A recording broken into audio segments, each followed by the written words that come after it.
Hello दोस्तों, नमस्कार दोस्तों। मैं सैमन सिंह आपका अपने YouTube channel full law of India में तहे दिल से स्वागत करता हूं। दोस्तों, आज मैं बात करूंगा कि दाखिल खारिज क्या होता है और दाखिल खारिज किन किन ज़मीनों का कराया जा सकता है और दोस्तों दाखिल खारिज ना करवाने पर क्या होता है।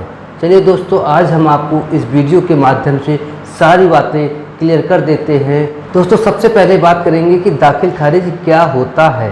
दोस्तों, दाखिल खारिज की पूरी प्रक्रिया राजस्व संहिता की धारा 34 तथा 35 में दी गई है। दोस्तों, अगर हम कोई ज़मीन खरीदते हैं और उस ज़मीन को खरीदने से पहले सबसे पहले हम उस ज़मीन के बारे में पूरी जांच पड़ताल कर लेते हैं और जांच पड़ताल करने के बाद अगर हमको ये लगता है कि वह ज़मीन किसी भी तरह से विवादित नहीं है, वह ज़मीन पूरी तरह से फ्रेश है या किसी अन्य व्यक्ति को बेची नहीं गई है, तो उस ज़मीन को हम खरीदते हैं और ख़रीदने के साथ उस ज़मीन का हम रजिस्ट्री करा लेते हैं। दोस्तों, जब हम उस ज़मीन को जिस ज़मीन को हम खरीदते हैं उस ज़मीन की हम रजिस्ट्री करा देते हैं। लेकिन दोस्तों, रजिस्ट्री कराने के साथ साथ जिस व्यक्ति से हम ज़मीन खरीदते हैं सरकारी दस्तावेज यानी खतौनी में उसी व्यक्ति का नाम चढ़ा हुआ होता है। दोस्तों, जब हम सरकारी दस्तावेज में रजिस्ट्री कराने के बाद सरकारी दस्तावेज में जिस व्यक्ति से हम ज़मीन खरीदते हैं उस व्यक्ति का नाम हटाकर अपना नाम उस दस्तावेज में यानी खतौनी में जब हम दर्ज करवा लेते हैं तब हम ऐसी प्रक्रिया को दोस्तों दाखिल खारिज कहते हैं। दोस्तों, अब हम बात करेंगे कि दाखिल खारिज किन किन ज़मीनों का हो सकता है। दोस्तों, पहले के समय में दाखिल खारिज सिर्फ कृषि भूमि का ही होता था।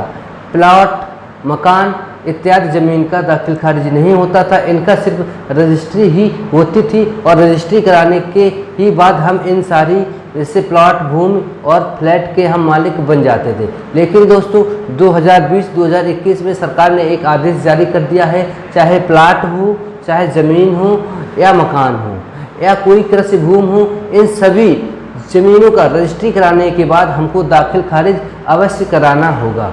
अगर दोस्तों हमने इन सारी ज़मीनों का रजिस्ट्री कराने के बाद अगर दाखिल खारिज नहीं कराया है तो भविष्य में हमें या हमारे बच्चों का कठिनाइयों का सामना करना पड़ सकता है।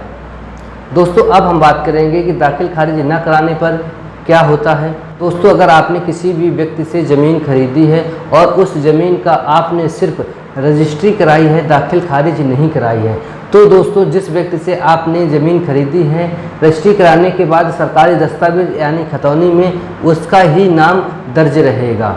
दोस्तों, कभी कभी हमने देखा है कि लोग क्या करते हैं, किसी व्यक्ति को ज़मीन बेच देते हैं और वह व्यक्ति उस ज़मीन की रजिस्ट्री करा लेता है। लेकिन दोस्तों सरकारी दस्तावेज में मालिक का नाम ही दर्ज होता है, तो वह मालिक कभी कभी क्या करता है, उस ज़मीन को दूसरे व्यक्ति को भी बेच देता है। दोस्तों, डरने की बात नहीं है। अगर आपने उस ज़मीन की रजिस्ट्री पहले कराई है और उस व्यक्ति ने 5 या 6 या 7 साल बाद वही ज़मीन किसी अन्य व्यक्ति को बेच दी है, तो दोस्तों मालिक आप ही रहेंगे, क्योंकि आपने रजिस्ट्री पहले कराई है। और जिस व्यक्ति ने पुनः उस ज़मीन को बेचा है उस व्यक्ति को 4 BC की केस में जेल भी जाना होगा। लेकिन दोस्तों ऐसी समस्या आने से पहले आप स्वयं सचेत हो जाएं। जिस ज़मीन का आपने रजिस्ट्री कराई है उस ज़मीन की आप दाखिल खारिज जरूर कराएं। दाखिल खारिज कराने से क्या होगा, जो भी आपने ज़मीन की रजिस्ट्री कराई है उस ज़मीन के सरकारी दस्तावेज में जो मालिक का नाम खतौनी में चढ़ा होता है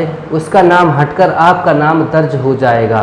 तो पूर्ण रूप से आप उस ज़मीन के मालिक हो जाएंगे और आने वाले समय में आपके बच्चों को या किसी भी व्यक्ति को उस ज़मीन के विवाद में नहीं पड़ना पड़ेगा। दोस्तों, यह जानकारी आपको कैसी लगी? अगर अच्छी लगी हो तो मेरे चैनल को सब्सक्राइब करें और लाइक करें, इससे आने वाली वीडियो आप तक आसानी से पहुँच सके।